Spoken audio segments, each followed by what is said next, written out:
Assalamualaikum warahmatullahi wabarakatuh. Bagaimana kabarnya hari ini abang kakak? Semoga kamu dalam keadaan sehat dan Miss Eka juga selalu berharap kamu masih semangat untuk mengikuti pembelajaran kita setiap harinya. Nah, hari ini bertemu lagi dengan Miss Eka dalam mata pembelajaran tematik. Nah, seperti biasa kita akan melanjutkan materi pembelajaran kita. Sebelum kita mulai pembelajaran, ada baiknya kita ucapkan lafaz basmalah terlebih dahulu. Bismillahirrohmanirrohim. Semoga pembelajaran kita hari ini menyenangkan dan diridhoi oleh Allah. Nah, jangan lupa juga silahkan kamu ambil alat tulis kamu jika ada yang penting dari informasi ataupun pembelajaran Miss Eka sampaikan yang ingin kamu catat. Kita mulai pembelajaran kita hari ini. Nah, hari ini kita akan mempelajari tema 1 yaitu selamatkan makhluk hidup, di mana kita akan melanjutkan subtema 1 pada pembelajaran ke-4, 5, dan 6 yaitu mengenai tumbuhan sahabatku.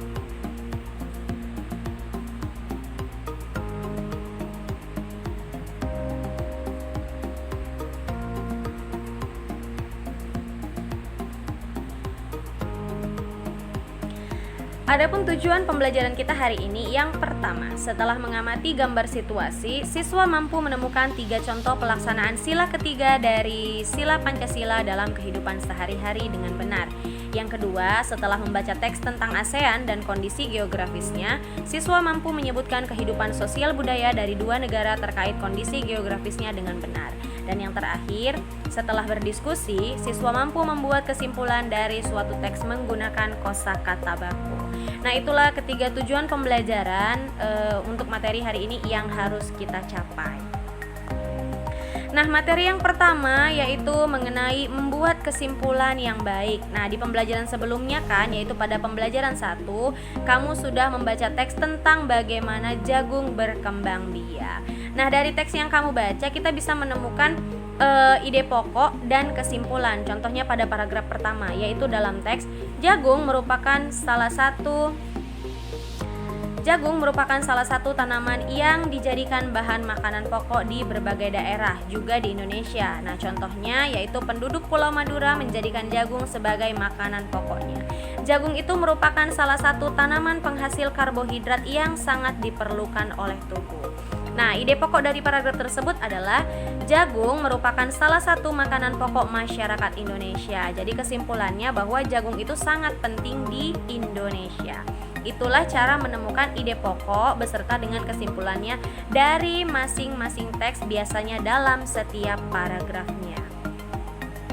Nah, kamu juga dapat membuat suatu kesimpulan dengan mengetahui ciri-ciri kesimpulan yang baik. Nah, apa saja ciri-ciri kesimpulan yang baik? Yang pertama yaitu pesan yang ingin disampaikan kepada pembaca. Nah, jadi kesimpulan yang baik itu memiliki pesan apa yang mau disampaikan kepada pembaca. Kemudian terdapat intisari dari tulisan tersebut. Nah, biasanya juga dimulai dari khusus ke umum. Jadi dia membahas sesuatu yang khusus dulu, kemudian yang umumnya. Misalnya tadi contohnya seperti jagung. Nah, misalnya bisa saja apa saja manfaatnya, umumnya yaitu jagung berada di mana, misalnya tadi di Indonesia. Kemudian yang keempat yaitu menggunakan kosakata baku. Biasanya kesimpulan yang baik itu menggunakan kosakata baku. Ini juga sudah kamu pelajari ya mengenai kosakata baku ataupun tidak baku. Nah, yang terakhir yaitu suatu pernyataan yang dibuat berdasarkan ide pokok dan kata kunci dari kalimat penjelas dengan kalimat sendiri.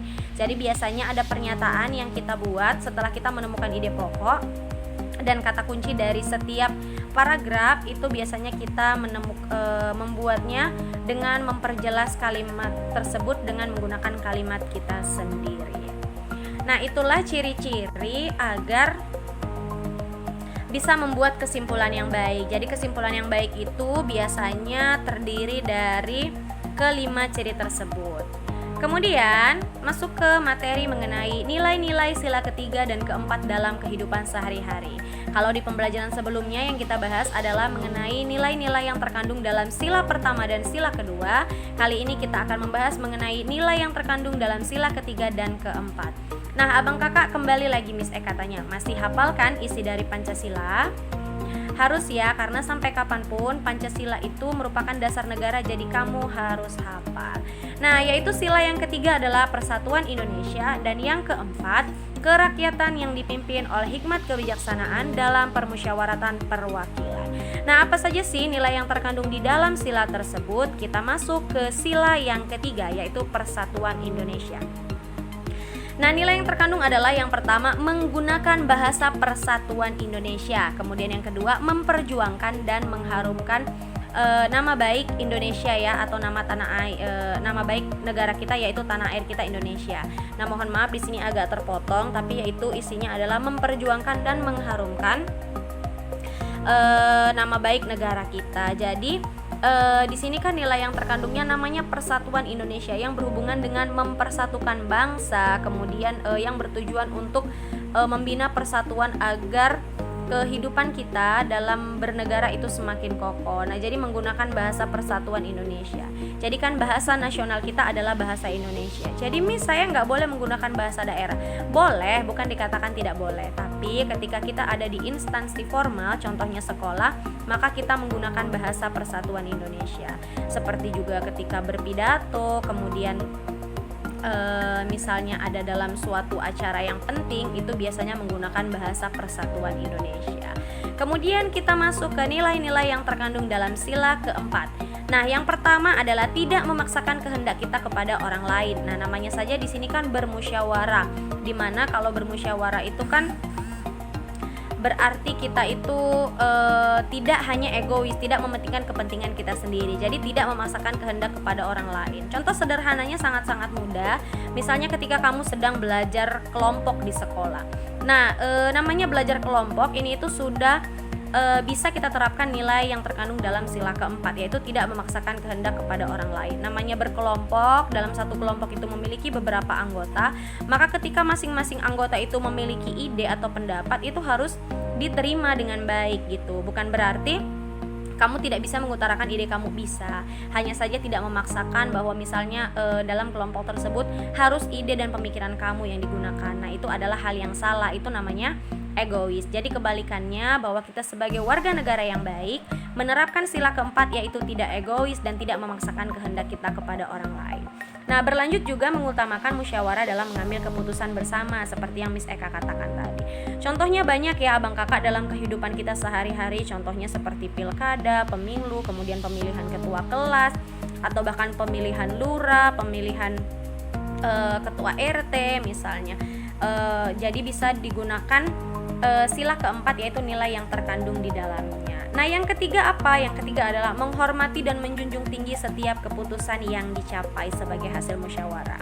Contohnya tadi ketika memilih ketua kelas, pastikan masing-masing siswa, kalau misalnya di dalam kelas ada 20 anak. 20 anak itu pasti yang calon sebagai ketua kelasnya misalnya ada 4, berarti 16 orang yang lainnya itu pasti memiliki suara yang berbeda. Misalnya si siswa yang 5 orang memilih si A, kemudian yang selebihnya memilih si B, ada juga yang C, ada juga memilih yang D misalnya. Nah, jadi itu bagaimana? Nah, namanya bermusyawarah itu kan kita demokrasi ya abang kakak, demokrasi bermusyawarah, kemudian bisa kita tentukan dengan pemilihan suara. Nah, ketika misalnya yang terpilih adalah si A, jadi untuk yang tadinya memilih si B, si C, dan si D itu bukan merasa bahwa mereka kalah, bukan merasa bahwa mereka tidak dihargai, tidak. Jadi namanya menghormati, itulah namanya tadi bermusyawarah dan berdemokrasi. Seperti juga dalam pemilihan yang lainnya, misalnya pemilihan presiden, pemilihan ketua RT, atau bahkan yang sederhana ketika kamu dalam belajar kelompok. Jadi ketika belajar kelompok, ketika ternyata lebih banyak anggota yang lain yang merasa, oh misalnya jawaban punya si Nabila misalnya lebih baik daripada yang lainnya, nah maka bermusyawarahlah jawaban itu yang dipakai gitu. Jadi menghormati apapun keputusan yang sudah dicapai dari hasil musyawarah, bukan dari hasil memaksakan kehendak masing-masing. Nah, masuk ke materi SBDP ini mohon maaf, masuk ke materi IPS. Nah, IPS kita masih mempelajari mengenai kehidupan sosial budaya masyarakat di ASEAN. Nah, silahkan kamu baca teks berikut. Kemudian silahkan pause video ini, silahkan kamu baca teks berikut mengenai Brunei Darussalam dan Malaysia. Kita mulai dari sekarang. Baiklah, sudah dibaca? Kalau sudah dibaca, kita akan lanjut membaca mengenai Filipina dan Kamboja. Silahkan dibaca abang kakak, dipostkan video Miss Eka ya.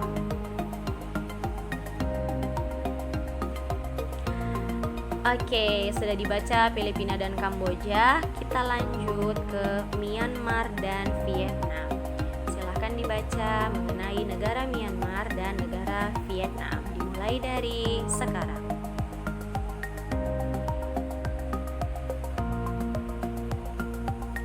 Nah, beralih dari Myanmar dan Vietnam, kita akan melanjutkan ke Laos dan Singapura. Nah, apa saja yang mengenai yang ada di negara Laos dan ada di negara Singapura? Silahkan dibaca abang kakak.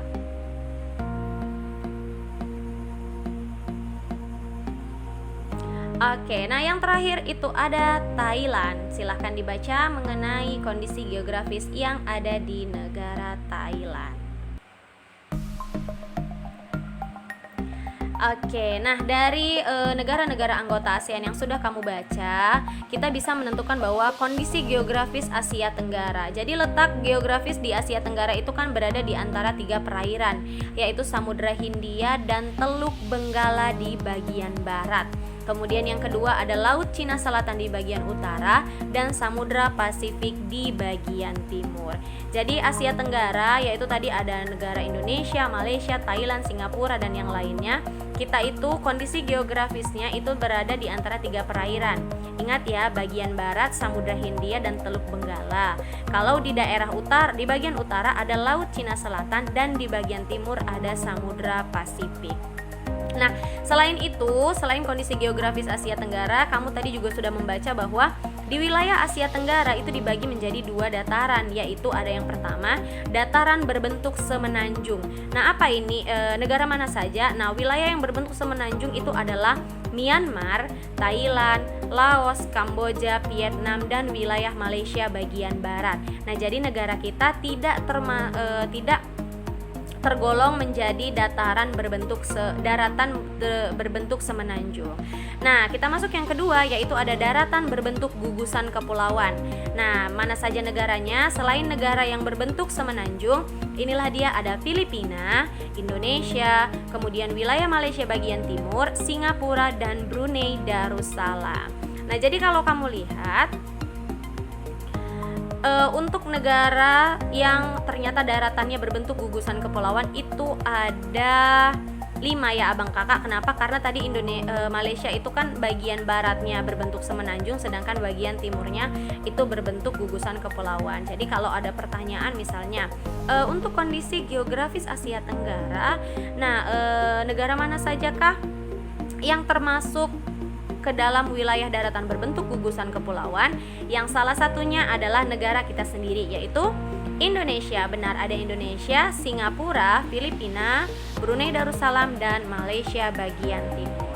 Nah, itu merupakan kondisi geografis Asia Tenggara beserta juga wilayah yang dibagi menjadi 2 daratan, yaitu daratan berbentuk semenanjung dan gugusan kepulauan. Nah, masih materi mengenai ide pokok. Nah, kemarin kan sudah belajar ya mengenai ide pokok, bagaimana cara menentukan ide pokok. Nah, silakan kamu lihat teks berikut, yaitu ada tumbuhan, sumber karbohidrat, protein, dan vitamin. Silakan dibaca, postkan video Miss Eka. Kita mulai dari sekarang.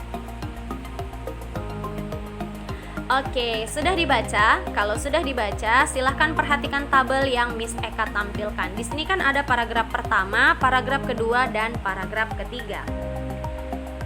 Paragraf pertama, paragraf kedua, dan paragraf ketiga. Nah, kalau di paragraf pertama, apa itu ide pokoknya? Ide pokoknya adalah manusia dan hewan memerlukan makanan untuk melakukan aktivitas sehari-hari. Jadi kesimpulannya adalah manusia dan hewan memerlukan makanan.